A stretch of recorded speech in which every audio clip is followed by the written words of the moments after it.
موضوع الدرس في عظمة الإله وقدرته الكاملة سورة الحديد تفسير ابن كثير. الحمد لله رب العالمين والصلاة والسلام على أشرف الأنبياء والسيد المرسلين سيدنا محمد وعلى آله وأصحابه أجمعين. اللهم صل على سيدنا محمد وعلى آل سيدنا محمد كما صليت على إبراهيم وعلى آل إبراهيم في العالمين إنك حميد مجيد.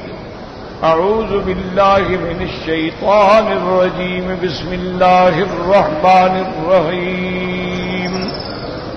هو الذي خلق السماوات والأرض في 6 أيام ثم استوى على العرش يعلم ما يلج في الأرض وما يخرج منها وما ينزل من السماء وما يعرج فيها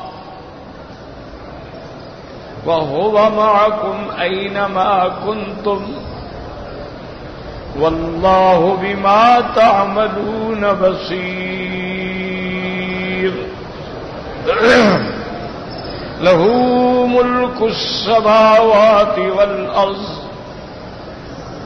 وإلى الله ترجع الأمور. يولج الليل في النهار ويولج النهار في الليل وهو عليم بذات الصدور. قال المؤلف والمفسر رحمه الله تعالى أدام النفع بعلومه وعلومكم في الدارين آمين. إلى أن قال وروى أبو نعيم من حديث عبد الله بن علوية العامري مرفوعا ثلاث من فعلهن فقد دعم الإيمان إن عبد الله وحده وأعطى زكاة ماله طيبة بها نفسه في كل عام ولم يأت الحرمة ولا الرزية ولا الشرطة اللئيمة ولا المريضة ولكن من أوسط أموالكم وزكى نفسه. وقال رجل يا رسول الله صلى الله عليه وسلم ما تزكية المرء نفسه؟ فقال يعلم أن الله معه حيث كان. اب مفسر رحمت اللہ علیہ ان آیات مبارکہ کی تفسیر میں دلائل ذکر کر رہے ہیں احادیث مبارکہ سے، آثار صحابہ سے، اقوال علماء سے. ابو نعیم نے یہ حدیث بیان کی ہے عبداللہ ابن علویۃ العامری کی معرفت سے، لیکن مرفوعاً یعنی حضور صلی اللہ علیہ وسلم سے. کیونکہ جہاں بھی لفظ آتا ہے نا مرفوع تو معنی ہوتا ہے حضور صلی اللہ علیہ وسلم تک یہ بات پہنچی اور حضور نے فرمایا. اگر لفظ آئے موقوفاً تو معنی ہوتا ہے صحابی خود کہہ رہے ہیں، آگے حضور صلی اللہ علیہ وسلم کا فرمان نقل نہیں کر رہے بلکہ صحابی نے خود اپنی طرف سے یہ بات فرمائی.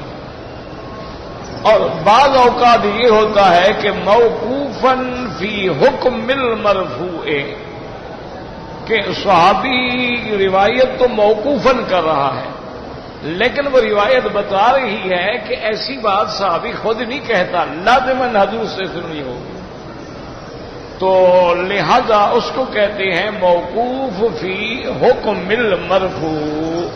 تو جب یہ مصطلحات آتے ہیں تو ان کو سمجھنے کی کوشش کی جائے تاکہ پھر صحیح آدمی کو پتہ لگ سکتا ہے کہ ہم نے جو بات پڑھی ہے یہ حدیث مبارک ہے، یہ قول ہے، صحابی کا قول ہے، تابعی کا قول ہے، تبع تابعی کا قول ہے، موقوف ہے، یہ مرفوع ہے، یا اس میں ارسال ہے، یا اس میں تدلیس ہے، یا اس میں انقطاع ہے. تو جب ان چیزوں کا پتہ نہ ہو تو پھر نہ قرآن سمجھ آتا ہے نہ حدیث سمجھ آتا ہے. ہمیشہ ایک اصول ہے. دیکھو نا جی، ہر چیز کی یہ کہہ دیتے ہیں جی مولویوں نے ایسی باتیں بنا رہے کہ میرا بھائی دیکھو انجینئرنگ ہے، اس کے بھی تو کوئی اصول ہے کہ نہیں؟ محض آدمی کتاب پڑھ کے تو انجینئر نہیں بن جائے گا نا. اسی طرح آپ میڈیکل پڑھتے ہیں ماشاءاللہ 5 سال 6 سال، اس کے بعد بھی آپ کو ڈگری بھی مل گئی، آپ نے پاس بھی کر، لیکن جی ہاؤس جاب کرو. کیوں؟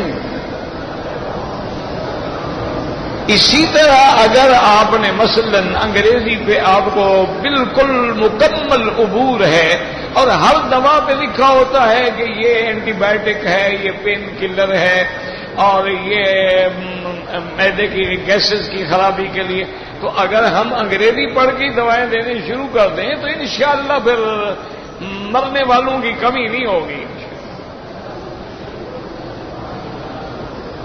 کیونکہ اب ہر آدمی جانتا ہے کہ پیناڈول کھا لو، پیناڈول کھا لو، لیکن یہ تو ڈاکٹر جانتا ہے نا کس وقت پیناڈول دینا بھی نقصان دہ ہے. پیٹ میں خرابی ہوگی نے کہا جی باسکو پان لے لیں، لیکن یہ تو ڈاکٹر جانتا ہے نا کن حالات میں باسکو پان کا دینا مضر ہے. تو اگر ہر چیز میں اصطلاحات ہیں تو اللہ کا کلام اور حضور کا کلام نعوذ باللہ ایسی چیز ہے کہ ہر آدمی بس انگریزی اور اردو ترجمہ دیکھ کے سمجھ لے. کتنی بڑی جہالت کی بات ہے. اس کے بھی مصطلحات ہیں، اس کے بھی احکام ہیں، اس کے اندر بھی علماء نے باقاعدہ کتابیں لکھی ہیں، جیسے الاتقان ہے، البرہان ہے، فی احکام القرآن ہے، علوم القرآن ہے، عرض القرآن ہے، اعجاز القرآن ہے، اسرار التکرار فی القرآن ہے، بصائر البصائر والتمییز ہے. کوئی ایک بات تھوڑی ہوتی کہ جو چاہے اور جی ماشاءاللہ میں نے تفسیر ابن کثیر کا اردو ترجمہ پڑھا ہے. پوچھ لو بھی ابن کثیر کا نام کیا ہے؟ انشاءاللہ نہیں آئے. ابن کثیر کا ترجمہ اس نے پڑھا ہے. آ جاتے ہیں جی حضرت میں نے بخاری شریف میں حدیث پڑھی ہے. میں نے کہا بخاری شریف کتاب کا نام بھی مجھے بتا دو، لکھنے والے کا نام بھی بتا دو تو میں تمہاری بات مان لیتا ہوں. بخاری شریف، وہ بخاری شریف کتاب کا نام تھوڑا ہے خدا کے بندو. تو اس کتاب کا نام بھی نہیں آتا، کتاب کے لکھنے والے کا نام بھی نہیں آتا. اچھا پھر ہر لکھنے والے کے شرائط ہیں. امام بخاری رحمت اللہ علیہ کے حدیث لینے کے الگ شرائط ہیں، امام مسلم رحمت اللہ علیہ کے شرائط الگ ہیں، اصحاب سنن کے شرائط الگ ہیں. اسی طرح بعض اوقات ایک راوی کو امام ترمذی فرما دیتے ہیں کہ یہ راوی ثقہ ہے، لیکن یحییٰ ابن معین کہتے ہیں یہ کذاب ہے. تو اب فیصلہ کیسے کریں گے آپ؟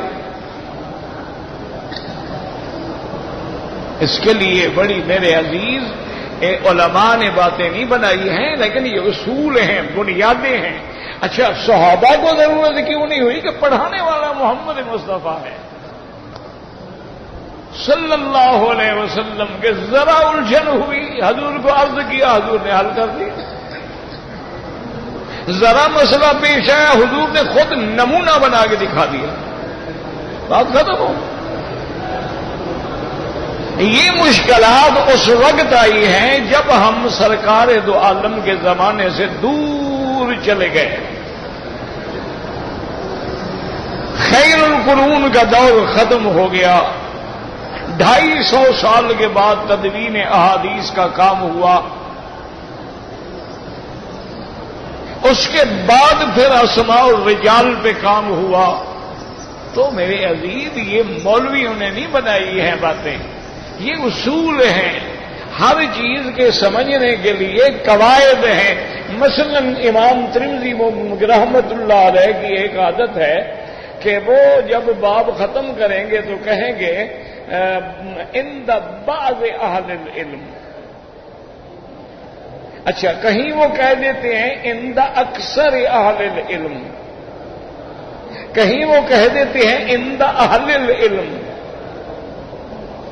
اور کہیں خاموش رہ جاتے ہیں۔ تو اب جو آدمی امام ترمذی کی ان عادات کو نہیں سمجھتا ہے وہ ترمذی کیا سمجھے گا؟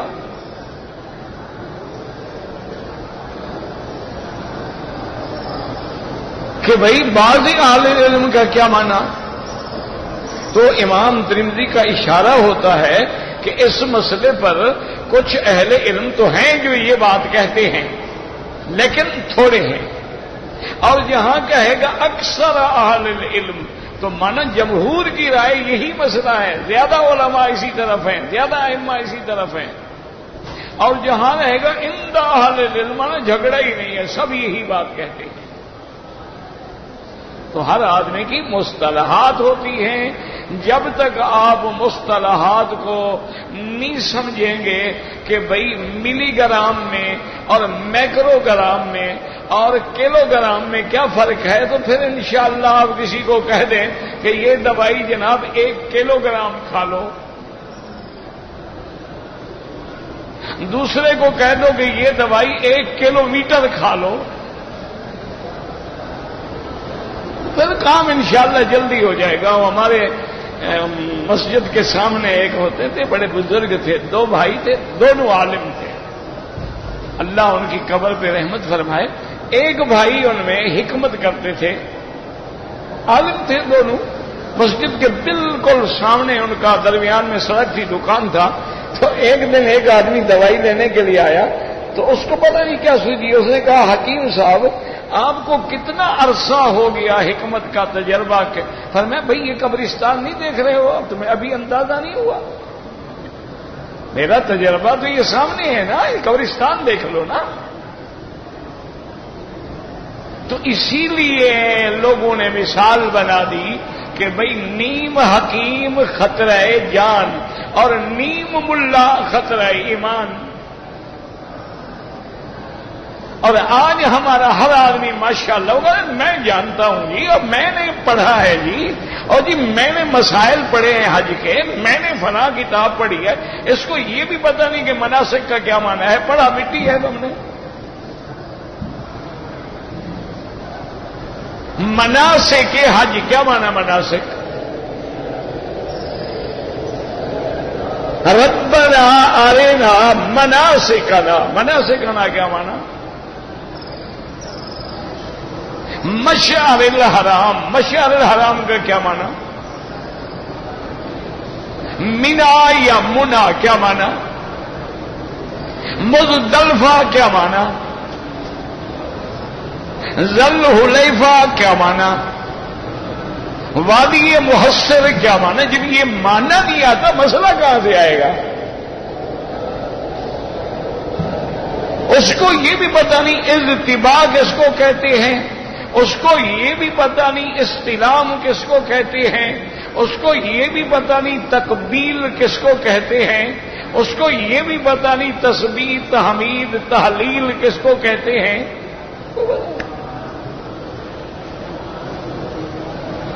ویسے پوچھو تو انشاءاللہ میں نے جی 20 حج کیے، تم 200 حج کر لو، جب مسئلہ پڑھو گے نہیں سمجھو گے نہیں تو کیا ہوگا؟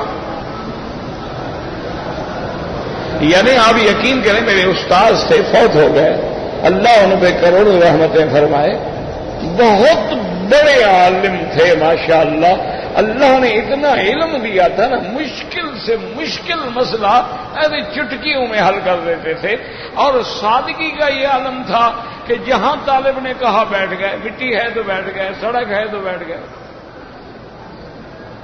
پڑھا رہے۔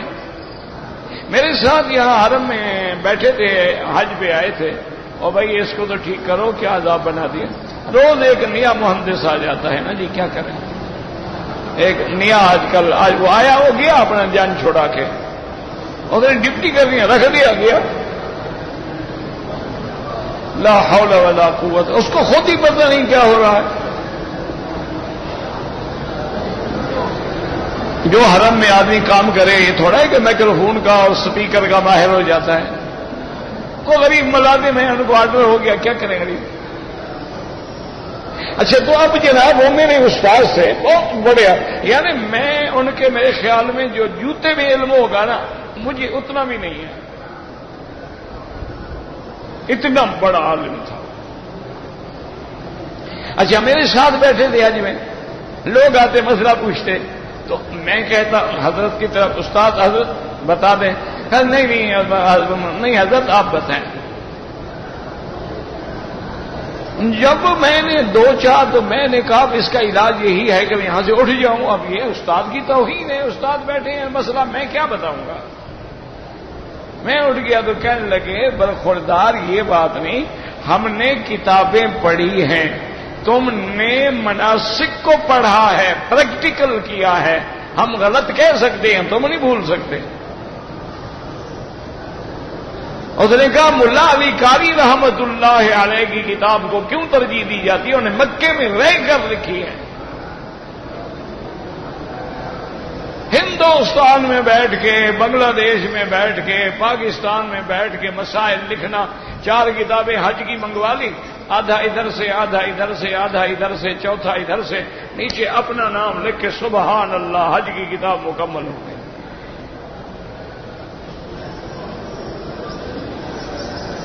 علم وہ ہوتا ہے کہ اس مسئلے میں تم مجھے یہ بتاؤ کہ بھئی ملا علی قاری نے تو یہ لکھا ہے، حضرت گنگوہی نے اس مسئلے پہ یہ لکھا ہے، حضرت تھانوی رحمت اللہ علیہ نے یہ لکھا ہے، مولانا سعید صاحب معلم الحجاج والے نے یہ لکھا ہے، ناسک فی المناسک والے نے یہ لکھا ہے، علماء عرب نے یہ لکھا ہے، علماء ازہر نے یہ لکھا ہے. لیکن تم نے کیا سمجھا ہے؟ تم اپنی بھی تو کوئی بات بتاؤ نا، پھر میں کہوں کہ تم نے کتاب لکھی ہے. اگر لوگوں کو نقل کرنا ہے تو پہلے بھی لکھی ہوئی موجود ہیں، پھر خام خواہ خون لگا کے شہیدوں میں نام لکھوانے کی کیا ضرورت ہے؟ تو اس لیے ہمیشہ سمجھیں کہ جب تک قرآن کے مصطلحات کو نہیں سمجھو گے بالکل بات سمجھ نہیں آئے گی. اور دوسری بات ایک میری یاد رکھنا، جتنا گناہوں سے بچو گے اتنا زیادہ قرآن حدیث سمجھ آئے گی. ایک بات ہمیشہ پلے باندھ لو، طالب العلم میرے بھائی جو ہیں نا پلے باندھ لیں، جتنا گناہوں سے بچو گے اور جتنا اپنی نظروں کو عورتوں سے بچاؤ گے اتنا اللہ انشراح صدر نصیب فرمائے. اسی لیے ہے نا کہ شکوت الی وکیع سوء حفظی فاوصانی الی ترک المعاصی. حضرت امام وکیع کی خدمت میں کچھ شاگرد گئے، انہوں نے کہا حضرت ہمارا حافظہ کمزور ہے. آپ نے فرمایا گناہ کرنے چھوڑ دو تو حافظہ ٹھیک ہو جائے گا. فرمایا گناہ کرنا چھوڑ دو حافظہ خود بخود ٹھیک ہو جائے گا. کیوں؟ فرمایا العلم نور والنور لا یؤتی لعاصی. اللہ کے قرآن حدیث کا علم جو ہے وہ نور ہے، اور نور گناہ گاروں کے دل میں نہیں جلایا جاتا. دیا وہاں رکھا جاتا ہے جو جاگا صاف ہو. تو قرآن میں تو نور ہے نا. وَاتَّبِعُوا النُّورَ الَّذِي أُنزِلَ مَعَهُ. امام شافعی رحمت اللہ علیہ ایک رات جاگتے رہے. صبح کو شاگردوں نے پوچھا کہ حضرت کیا وجہ ہے آنکھیں مبارک سرخ ہیں؟ فرمایا رات ایک آیت پہ نظر پڑ گئی، ساری رات میں اسی آیت پہ غور کرتا رہا، نیند نہیں آئی. 300 مسئلہ میں نے ایک آیت سے سمجھا.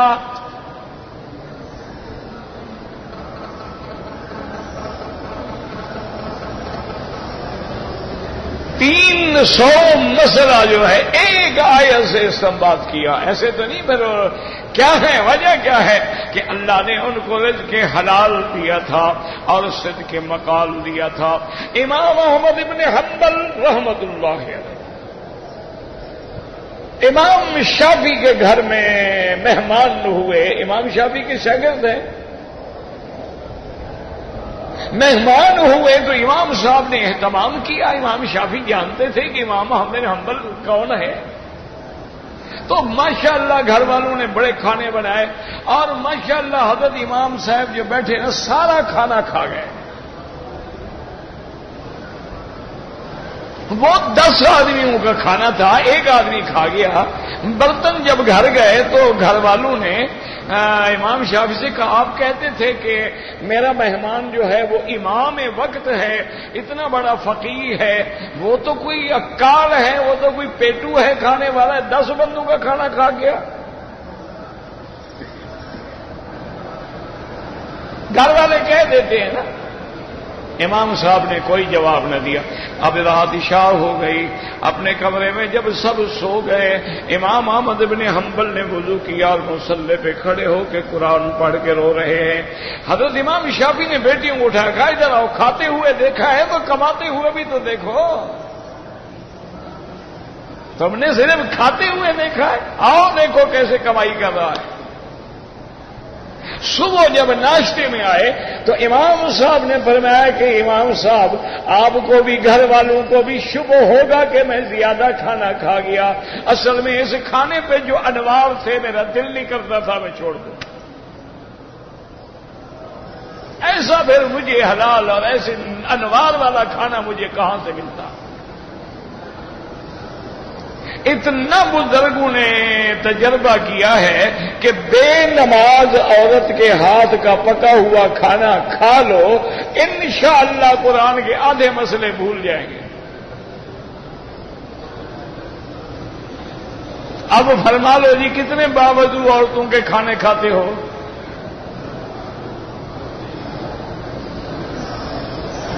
پتہ نہیں آپ کی عورتیں وضو تو بڑی بات ہے, ہاتھ بھی دھوتی ہیں کہ نہیں. اسی میں ناخن پالش ہوگی اور ماشاءاللہ اسی میں کریمیں ہوں گی, ماشاءاللہ اسی پہ لوشن لگے ہوئے ہوں گے, اپرن بندے ہوئے ہوں گے, اور ان میں خنزیر کی چربی ہوگی انشاءاللہ. جتنی قیمتی کریم ہوتی ہے نا اس میں خنزیر کی چربی ہوتی ہے.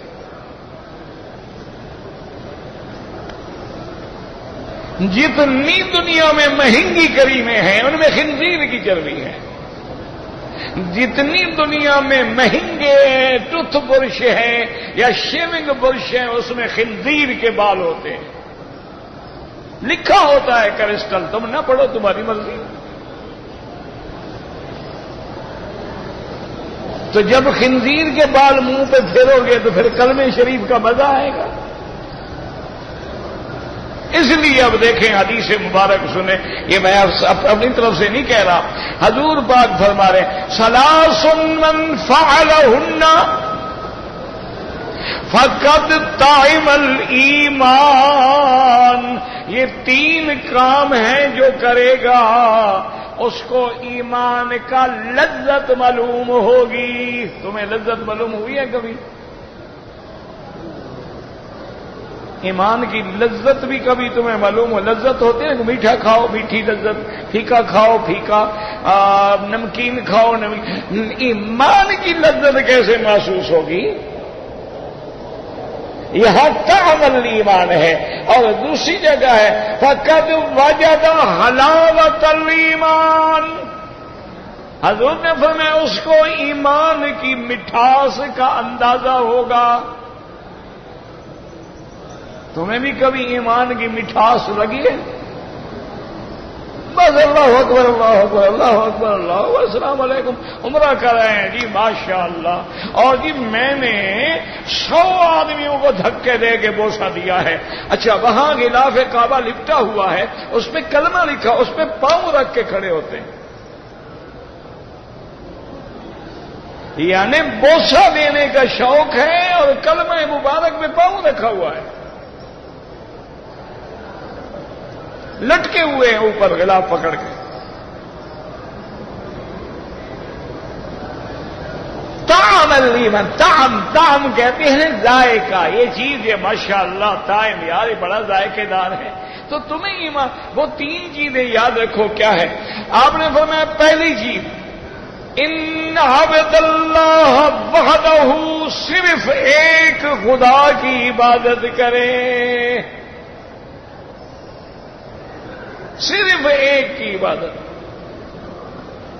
اب عبادت کا معنی صرف نماز نہیں ہوتا، یاد رکھو نماز بھی عبادت ہے، طواف بھی عبادت ہے، رکوع بھی عبادت ہے، سجود بھی عبادت ہے، دعا بھی عبادت ہے، نظر نیاز بھی عبادت. تو جب ایک کے لیے نہیں ہوگی تو ایمان کی حلاوت کہاں سے آئے گی؟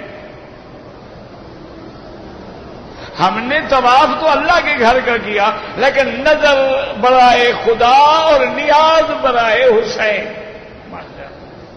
قیامت میں اللہ فرمائیں گے جا کے حضرت حسین سے ثواب لے لو، جس کو تم نے میرا شریک بنایا تھا نا، مجھے تو شریکوں کی ضرورت نہیں، اس سے جا کے ثواب لو. یہ کیا معنی ہے کہ خیرات اللہ کے لیے ہے، نیاز بھرانے کے لیے ہے؟ یہی تو شرک ہے. اور کیا ہوتا ہے؟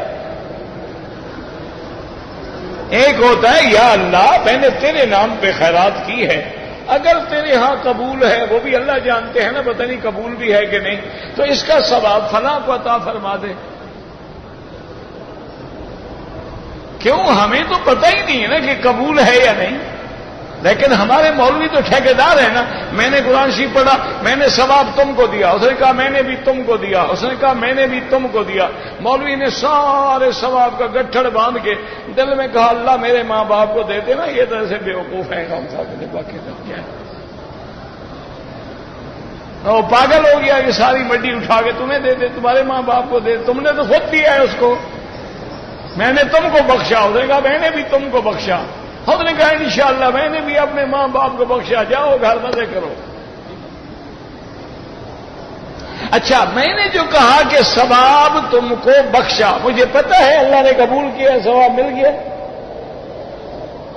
ایک امید ہے نا، ہو سکتا ہے نہ ملے، ثواب ہی نہ ملے. ہم عمرہ کریں مقبول نہ ہو، ہم حج کریں اللہ قبول نہ کرے، اللہ کی مرضی. تو ہم تو ایک بدبینا امید کہہ رہے ہیں اور سارے ثواب کٹھے کر رہے ہیں. اس لیے ان عبد اللہ وحدہ، صرف اس کی عبادت کرے.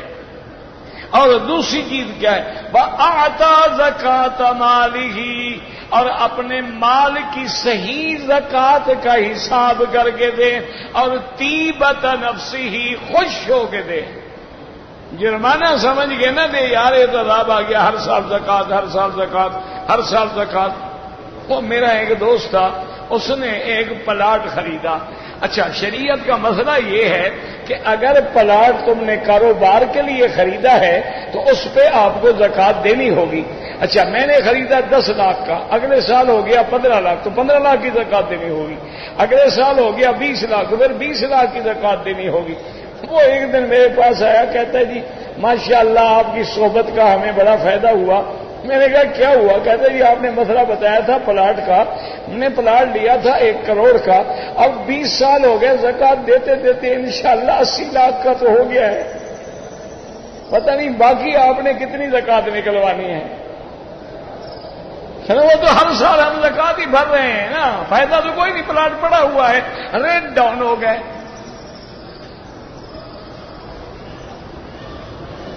میں نے کہا تم زکات دیتے رہو اور اللہ پہ یقین رکھو.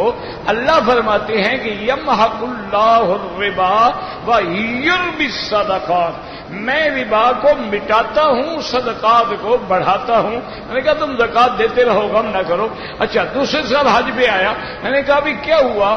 کہتا ہے جی ماشاءاللہ ماشاءاللہ میرے پلاٹ کے ساتھ ایک بڑے آدمی نے پلاٹ لیا ہوا تھا، وہ پلاٹا کھڑا کرنا چاہتا تھا، اس کو میرے پلاٹ کی ضرورت ہوگی، اس نے مجھے 3 کروڑ دے دیا، میری تو سارا کٹھی زکات وصول ہو گئی.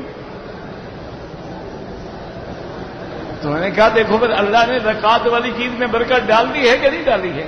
تو اس لیے اللہ فرماتے، حضور نے فرمایا اعطا زکات مالہ طیبۃ نفسہ، دل سے خوش ہو کے دے. خوش ہو کے دے بھائی اللہ کا حصہ ہے میں نے دینا ہے. اور ساتھ حضور نے فرما دیا کہ ایسی بکری نہ دے جو بوڑھی چل نہ سکے، بالکل بیکار ہو، چندھی ہو، بری ہو، بیمار ہو، چلنے کے قابل نہ ہو، وہی زکات میں دے رہا ہے. جیسے ہمارے حاجی قربانی ڈھونڈتے ہیں ماشاءاللہ، ڈھونڈ کے کرتے ہیں. ریٹ 400 کا ہوئے کہتے نہیں وہ 200 والی کرنی. اب 200 والی تو انشاءاللہ پھر مرغی ہی ملے گی، بکری تو نہیں ملتی. عمر ہوگی نہیں ہوگی، سوکی موکی چھوٹی، او یار کسی نے کھانا تو نہیں ہے نا، بس حکم ہے، ہم حکم تعمیل کر رہے ہیں. اور جس حکم کی تعمیل کر رہے ہیں اس نے بیٹا ذبح کیا تھا، تم بیٹے کے بدلے میں کر رہے ہو تو کچھ سوچو میں کیا کر رہا ہوں. اب جناب حضور نے فرمایا اور تیسری چیز کیا ہے کہ زکات دیں تو درمیانے مال سے، نہ بہت اعلیٰ نہ بہت ادنا. وزکا نفسہ، اور اپنے نفس کا تزکیہ کرے. تزکیہ بھی کیسے کریں؟ اب صحابہ نے پوچھا کہ یا رسول اللہ صلی اللہ علیہ وسلم ہم اپنے نفس کا تزکیہ کیسے کریں گے؟ کیسے وہ تزکیہ مانے نفس کو پاک کرنا، صفائی کرنا، اندر کی دھلائی کرنا، دل کو پاک کرنا. انہوں نے کہا یا رسول اللہ تو یہ ہم کیسے کریں گے؟ ما تزکیۃ المرء نفسہ، کوئی بندہ اپنے نفس کا تزکیہ کیسے کرے گا؟ فرمایا بس یعلم، یہ عقیدہ پکا رکھ لے کہ ان اللہ معہ، کہ ہر جگہ میرا اللہ میرے ساتھ ہے. جب اس عقیدے پہ پکا ہو جائے گا تو نفس خود بخود ٹھیک ہو جائے گا. کیا مانا؟ دیکھو نا جی کہ اگر یقین ہو کہ میرا اللہ میرے ساتھ ہے تو وہ زنا کرے گا. اگر یقین ہو اللہ میرے ساتھ ہے، ہر چیز اس کے علم میں ہے، حرام کھائے گا. تو تزکیہ تو یہی ہے نا. کسی نے حضرت گنگوہی رحمت اللہ علیہ سے، بہت بڑے عالم تھے ماشاءاللہ، اپنے دور کے بڑے علماء میں سے تھے. تو کسی آدمی نے پوچھا، اس نے کہا حضرت گنگوہی رحمت اللہ علیہ سے کہ حضرت آپ لوگوں نے بیعت کی ہے حاجی امداد اللہ مہاجر مکی رحمت اللہ علیہ کی، وہ آپ کے پیر ہیں؟ انہوں نے کہا ہاں جی. انہوں نے کہا حضرت وہ تو عالم بھی نہیں ہیں. حضرت حاجی امداد اللہ مہاجر مکی رحمت اللہ علیہ عالم نہیں تھے، بہت بڑے عابد تھے، زاہد تھے، لیکن عالم تو نہیں تھے. تو حضرت گنگوہی اتنا بڑا عالم نے کہا حضرت آپ نے اتنا بڑے عالم ہو کر ایک ایسی آدمی کی بیعت کی جو خود عالم نہیں ہے. انہوں نے فرمایا میرا بھائی یہ دیکھو نا یہ کیا ہے؟ انہوں نے کہا جی یہ تو مٹھائی کی دکان ہے. وہی کھڑے تھے نا حضرت. آپ نے فرمایا یہ کیا ہے؟ انہوں نے کہا جی یہ لڈو ہے. آپ نے فرمایا یہ کیا ہے؟ انہوں نے کہا جی یہ گلاب جامن ہے. آپ نے فرمایا یہ کیا ہے؟ انہوں نے کہا جی یہ جلیبی ہے. آپ نے فرمایا یہ کیا ہے؟ انہوں نے کہا جی یہ سوہن حلوہ ہے. آپ نے فرمایا یہ کیا ہے؟ انہوں نے کہا جی کھویا ہے. آپ نے فرمایا یہ تو علم ہے نا تمہیں. ایک ہے علم تو ہمیں تھا لیکن اس کے ذائقے کا پتہ نہیں تھا، وہ حاجی صاحب کے پاس جا کے پتہ لگا ہے.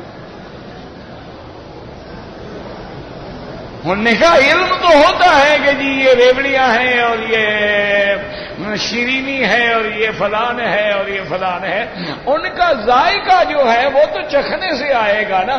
اس لیے بزرگ کہتے ہیں نا اللہ ہو کے بڑے مزے، لیکن جو آئے سو چکھ لے، آگے چکھو تو پتہ لگے نا. انہوں نے کہا وہ ہم نے حاجی صاحب سے سیکھا ہے، علم تو ہم نے خود حاصل کیا ہے، لیکن ان کا جو مفہوم تھا، جو تزکیہ تھا، جو دلوں کی دھلائی تھی وہ وہاں ہوئی.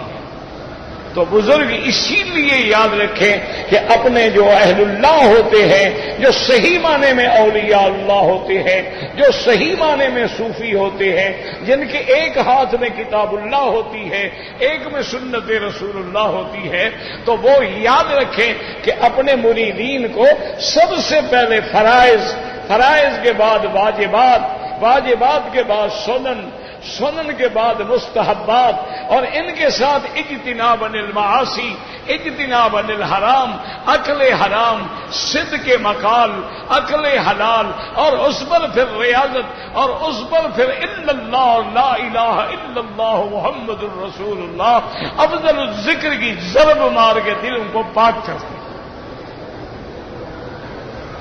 اور جب دل صاف ہو جاتے ہیں تو پھر وہ حلاوت آتی ہے. اسی لیے ایک مجذوب بزرگ تھے، فوت ہو گئے اللہ عالم، تو وہ ہمیشہ کہتے تھے کہ بیٹا میں جب پڑھتا ہوں نا لا الہ الا اللہ، میرا منہ میٹھا ہو جاتا.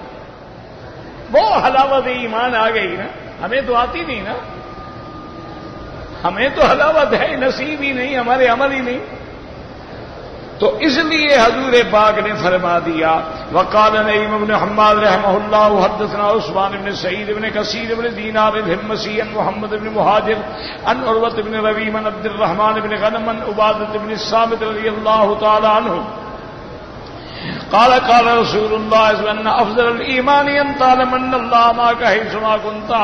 حضور پاک نے محبوب کبریا صلی اللہ علیہ وسلم نے فرمایا افضل ایمان یہ ہے کہ تجھے یقین ہو کہ میں جہاں بھی ہوں میرا اللہ میرے ساتھ ہے.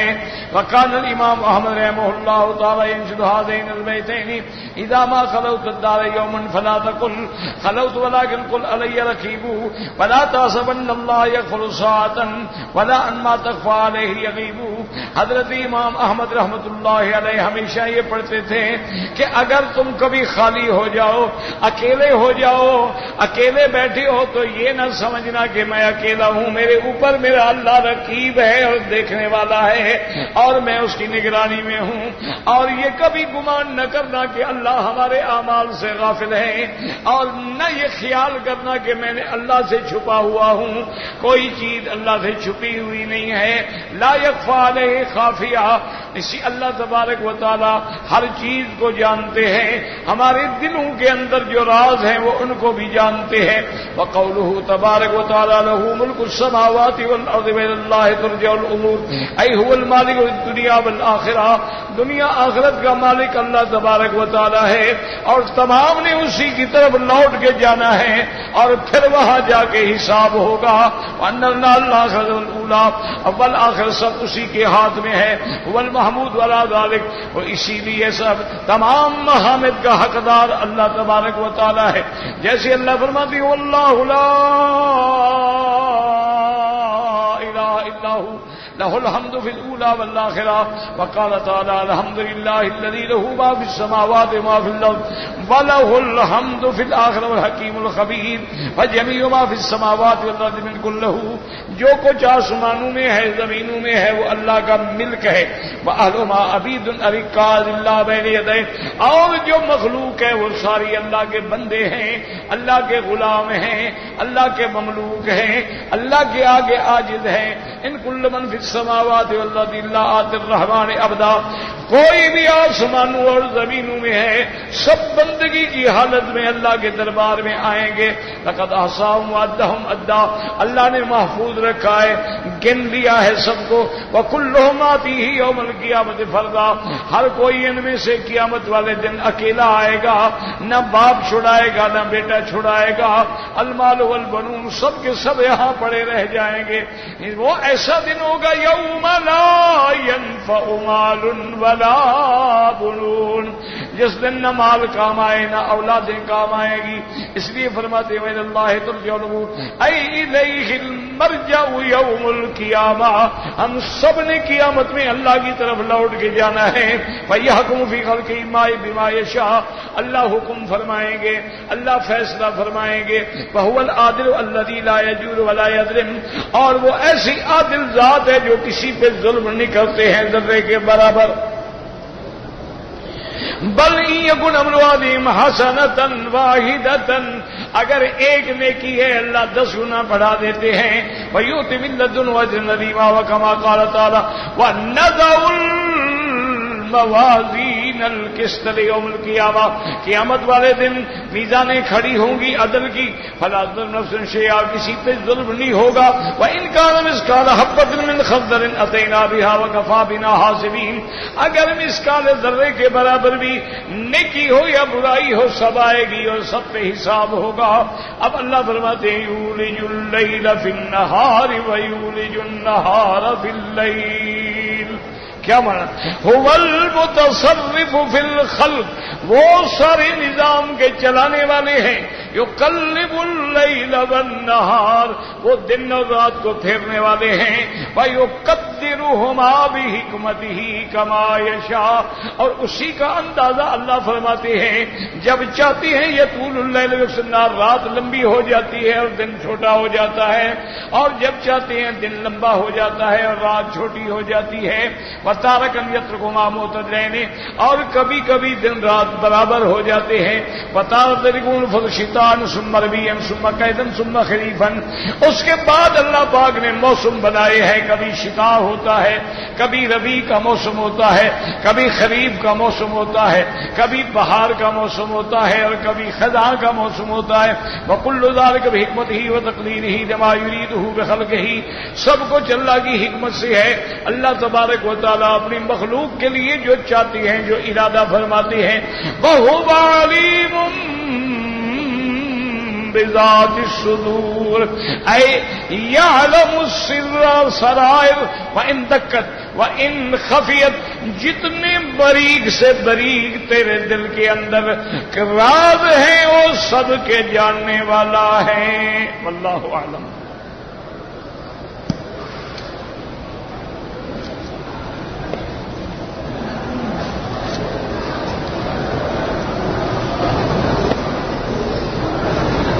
کہتے ہیں جی کہ میرے دل میں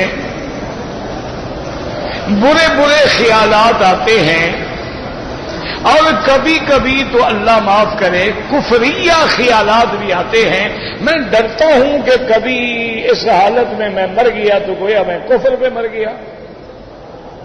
یہ تمہارا ڈرنا جو ہے میرے عزیز بالکل غلط ہے، یہ دل میں خیالات کا آنا اور برے برے خیالات کا آنا یہ ہمارے ایمان کی دلیل ہے۔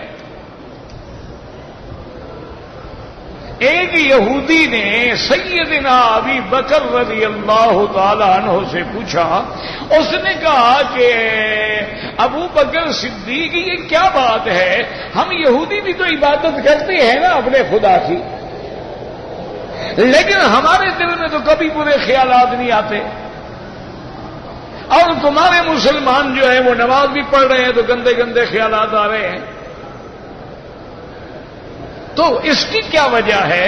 تو حضرت ابو بکر صدیق نے فرمایا، آپ نے فرمایا یہودی مجھے ایک بات بتاؤ میں تمہیں جواب دیتا ہوں، اگر ایک مکان میں 2 کمرے ہیں،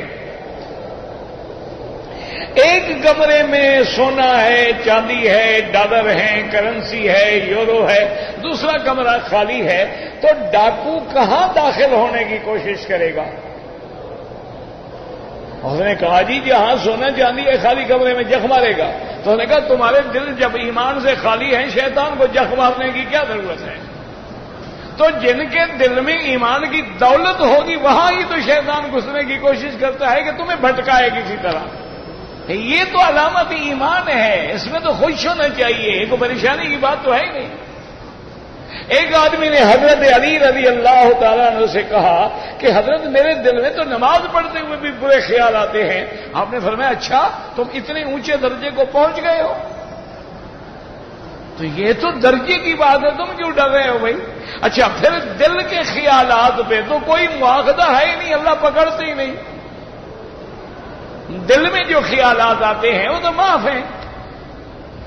اچھا تمہارے دل میں خیال آ جائے کہ میں نے بیوی کو طلاق دینی ہے، ہو جائے گی؟ تو جب دل میں آنے سے یہ کچھ نہیں ہوتا تو وہاں کیوں ڈر رہے ہو؟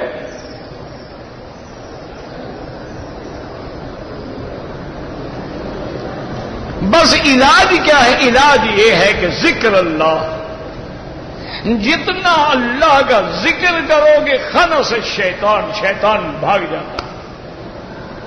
الا بذکر اللہ تطمئن القلوب، اللہ کا ذکر ہی ان چیزوں کا علاج ہے.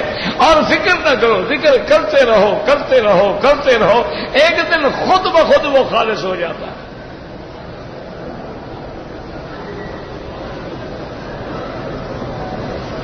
حضرت مہدی جو ہے وہ نبی نہیں ہوں گے، وہ تو امام ہی ہوں گے اپنے وقت کے. نبی تو حضرت عیسیٰ علیہ السلام ہے، رسول بھی ہیں اور نبی بھی ہیں. حضرت مہدی تو امام ہوں گے.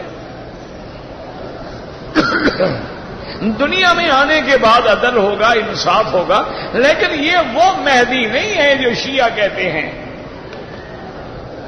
شیعہ کا بھی عقیدہ ہے، ان کے نزدیک امام غائب یعنی امام غائب ہے. یہ زمانہ جو ہے غیبوبت کبریٰ کا ہے. اس لیے جب شیعہ حضرات نمازیں پڑھتے ہیں نا، مصلی خالی چھوڑ دیتے ہیں، ساتھ کھڑے ہو کے پڑھاتا ہے امام. کیوں؟ وہ مصلی تو امام کا ہے، یعنی امام غائب ہے.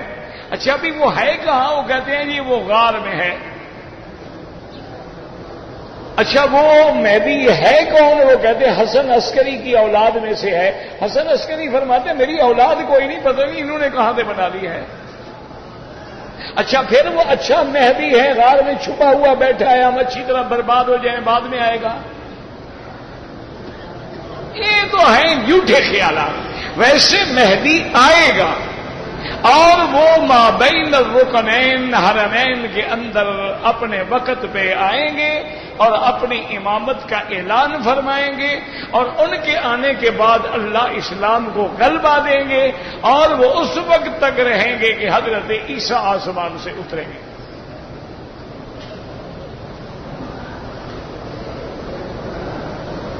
کہتے تھے کہ اگر ہم عمرے کے لیے آئے ہیں یا حج پہ آئے ہیں تو اگر کوئی چیزیں خریدیں سامان بالکل جائز ہے، کوئی منع نہیں. یعنی نیت تمہاری حج ہو، نیت تمہاری عمرہ ہو، اس کے بعد پیسے بچ گئے، کوئی چیز خرید لی بچوں کے لیے، گھر کے لیے، کوئی بات. اچھا تجارت کے لیے بھی خریدیں، کوئی اللہ نے قرآن میں لکھا ہے نا لیس علیکم جناح ان تبتغوا فضلا من ربکم فَإِذَا أَفَضْتُم مِّنْ عَرَفَاتٍ فَاذْكُرُوا اللَّهَ عِندَ الْمَشْعَرِ الْحَرَامِ، کہ تم پہ کوئی گناہ نہیں اگر تجارت کرو.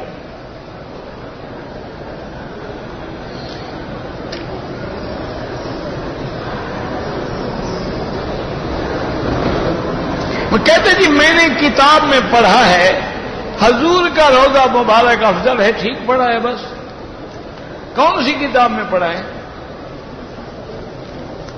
اس کتاب کا نام بھی تو لکھ دیتے. یہ قول جو ہے نا تمام ائمہ نے اس کو ضعیف کہا ہے. ابن رجب حنبلی کا قول ہے ضعیف ہے.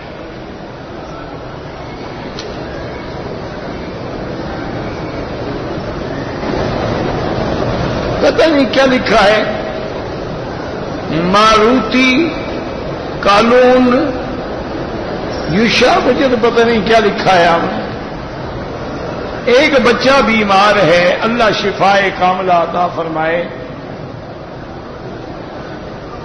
کہتے جی کہ یہاں جنازے میں امام جب جنازہ پڑھاتے ہیں تو سلام دو کی بجائے ایک طرف پھیرتے ہیں. مسئلہ سمجھیں کہ ایک طرف سلام پھیرنے سے نماز مکمل ہو جاتی ہے. حدیث مبارک میں دونوں جانب بھی سلام ثابت ہے اور ایک جانب بھی سلام ثابت ہے. تو یہاں کے جو ائمہ ہیں، فقہا ہیں، امام احمد ابن حنبل رحمۃ اللہ علیہ ہیں، انہوں نے دونوں حدیثوں پر عمل کرنے کے لیے یہ طریقہ اختیار کیا ہے کہ بھی فرض نماز میں تو دونوں طرف سلام پھیرو اور جنازے میں ایک طرف پھیرو تاکہ دونوں حدیثوں پہ عمل ہو جائے. ان کا منشا یہ ہے. امام ابو حنیفہ فرماتے ہیں کہ جناب سلام جتنا زیادہ ہوگا اجر زیادہ ہوگا یا کم ہوگا؟ وہ فرماتے ہیں کہ اگر ہم نے ایک طرف کا السلام علیکم ورحمۃ تو اتنا اگر ہم دو دفعہ کہیں گے تو ثواب زیادہ ہوگا. پھر جب ہم دو طرف کہیں گے تو وہ ایک طرف والی حدیث پر بھی تو عمل ہو گیا. تو حدیث تو دونوں میں عمل ہو گیا. اگر ہم ایک طرف کہیں گے تو دوسرے والی حدیث میں عمل نہ ہوا. تو تم الٹا ایک حدیث پہ عمل کر رہے ہو تو دونوں پہ کرتے ہیں.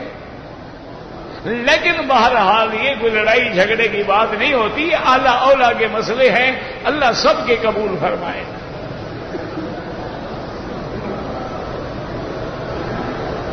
ایک آدمی نے صفا مروہ دوڑا، عمرہ کیا، کپڑے پہن لیے، 3-4 گھنٹے کے بعد بال منڈوائے. بہرحال بہتر ہے کہ 2-4 ریال خیرات کر دے.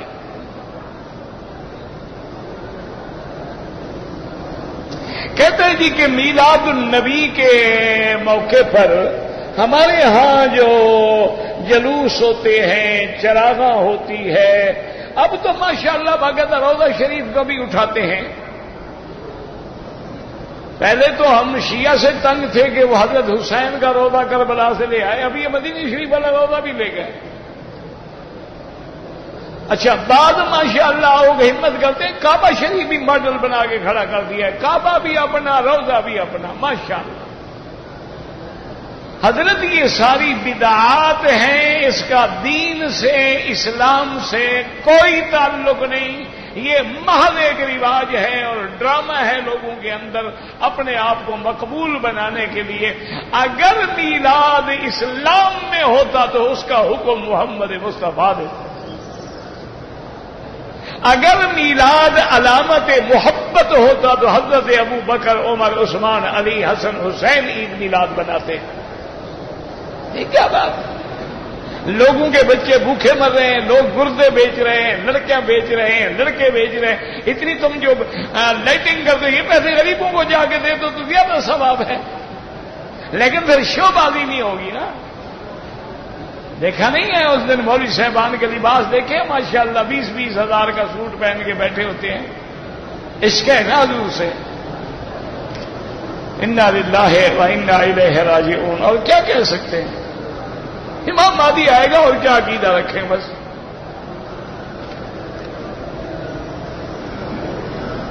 بھائی اگر اکیلے نماز پڑھو گے تو 1 لاکھ تو سب کو ملے گا، لیکن جب جماعت ہوگی تو 25 لاکھ ہو جائے گا، اور جب جماعت حرم کی ہوگی تو 27 لاکھ ہو جائے گا، اور جب ہم کعبہ کے اور قریب آئیں گے ثواب اور زیادہ ہو جائے گا. جب جماعت میں عدد زیادہ ہو جائے گا ثواب اور زیادہ. اللہ کے ہاں کوئی کمی ہے؟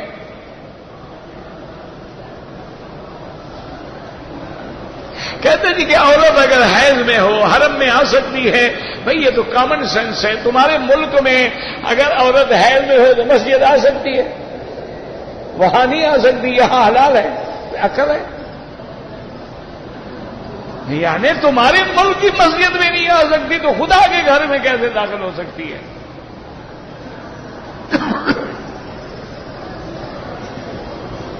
میرا پوتا پیدا ہوا ہے، اس کا نام میں نے رکھنا ہے. صحابہ میں سے کسی کا نام رکھ لو. کتنے صحابہ کے نام ہیں، خلفائے راشدین کے نام ہیں. سیدنا ابو بکر ہیں، سیدنا عمر ہیں، سیدنا عثمان ہیں، سیدنا علی ہیں، سیدنا حسن حسین ہیں، ابھی سلمہ ہیں، اسی طرح حضرت بلال ہیں، صہیب ہیں، خباب ہیں، انس ہیں. تو کوئی نام رکھ لیں، کوئی نام جو ہے وہ رکھ لیں. لیکن ایسا نہ ہو میرا اپنا ایک مولوی بھائی تھا، میری اپنی برادری کی بات ہے، تمہاری بات نہیں. میرا ساتھی تھا، میرا دو اب بھی ہے ماشاءاللہ. وہ ایک دن حج کے دنوں میں ہم حرم سے باہر نکل رہے تھے. میں نے کہا مولوی صاحب کو کھانا شانا کھلاؤ. تو کہنے لگا کہ مکی صاحب اللہ نے میرے گھر میں ماشاءاللہ ایک لڑکی دی ہے، آج ہی ٹیلی فون آیا ہے، بچی پیدا ہوئی ہے میرے گھر میں، تو آپ اس کے لیے کوئی نام تجویز کریں. تو میں نے کہا حضرت آپ خود مولوی آدمی ہیں، اللہ کے بندے، حضور کی بیویوں کے نام ہیں، بی بی عائشہ ہے، ام حبیبہ ہے، بی بی سودا ہے، بی بی حفصہ ہے، بی بی زینب ہے، بی بی صفیہ ہے، ماریا قبطیہ ہے، تو یہ کوئی نام رکھ لیں. تو وہ کہنے لگا نہیں، اصل بات یہ ہے مکی صاحب، آپ یہ نام تو مجھے بھی آتے ہیں لیکن آپ کی بھابھی جو ہے نا وہ ذرا ماڈرن ہے، تو کوئی ماڈرن نام بتائیں. میں نے کہا پھر آپ ایسا کریں کہ اس کا نام مونالیزا رکھ لیں یا ڈیانا رکھ لیں، قیامت میں بھی کام آئے گا. وہ ناراض ہو گئے مولوی صاحب، آج تک میرے ساتھ بولتا ہی نہیں بیچارہ. میں تو بولتا ہوں تاکہ گناہ نہ رہے. تو لیکن وہ خوشی سے نہیں بولتا، میں زبردستی بولتا ہوں، دوست ہے کبھی تو مان جائے گا۔ میں نے پھر کئی دفعہ چھیڑا بھی کہ تم نے نام رکھا کیا آخر بچی کا، وہ نہیں بتاتا۔ اگر ہم دوسرا عمرہ مدینہ منورہ سے کریں گے انشاءاللہ تو طواف الوداع اس وقت کریں یا اب بھی کریں؟ پہلا مسئلہ سمجھ لو، عمرے والے کے لیے طواف الوداع واجب ہی نہیں، پہلا عمرہ ہو یا دوسرا ہو، طواف الوداع حج والوں کے لیے واجب ہے، سمجھ آ گئی بات؟ لیکن افضل یہ ہے کہ طواف الوداع کرو، اور اب مدینے جا رہے ہو تو کرو، کیوں؟ کیا پتہ موت آ جائے، پھر کیا ہوگا؟ اب بھی کرو، اور جب دوسرا عمرہ کر کے وطن جانے لگو پھر بھی کرو۔ ان یکون آخر العہد بالبیت الطواف، حضور نے فرمایا کہ آخری کام یہ ہو کہ طواف کرو اور چلے جاؤ۔ تو بعض علماء فرماتے ہیں یہ حدیث چونکہ مطلق ہے، عمرہ ہو یا حج ہو طواف الوداع کرے۔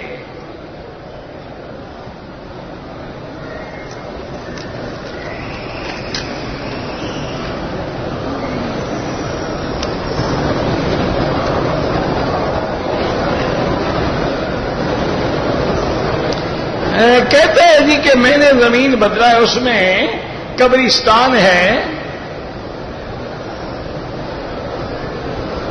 پر مجھے سمجھ نہیں آئے، قسم اٹھاؤ، اگر سچی ہو تو قسم اٹھا سکتے ہو، جھوٹی نہ اٹھاؤ۔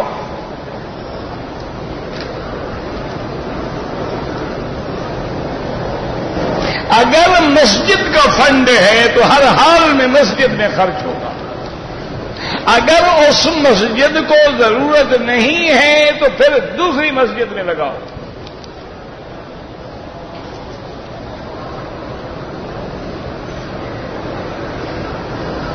میری بیوی شادی کے 2 دن بعد سے بیمار ہے،